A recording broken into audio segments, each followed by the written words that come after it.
নমস্কার, শিলিগুড়ি এক্সপ্রেস আপনাদের সকলকে স্বাগত। আমি ঋতু। শিলিগুড়িতে হিলকাট রোডে একটি সোনার জুয়েলারি দোকানে লুট।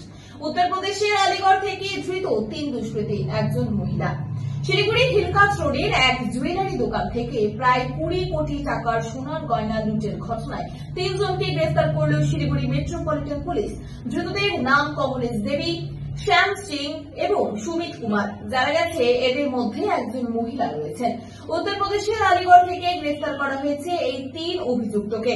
আলিগড় আদালতে তোলার পর ট্রানজিট রিমান্ডে তাদের শিলিগুড়ি আনা হয়েছে। পুলিশ সূত্রে জানা গিয়েছে, গত 22 জুন হিলকাট রোডের বিধান জুয়েলারিতে ডাকাতির ঘটনা ঘটে। সেদিনই 2 দুষ্কৃতী পুলিশের হাতে ধরা পড়ে। পরে বিহার থেকে আরেকজনকে গ্রেফতার করা হয়। এই চক্রে এখনো অধরা 4 জন দুষ্কৃতী রয়েছে বলে জানিয়েছে পুলিশ। গোটা ঘটনা তদন্তে জোরদার তৎপরতা চালাচ্ছে শিলিগুড়ি থানার আধিকারিকরা। পুলিশের মতে আন্তঃরাজ্য ডাকাত দলের পরিকল্পনায় ঘটেছিল এই বিশাল লুটপাট।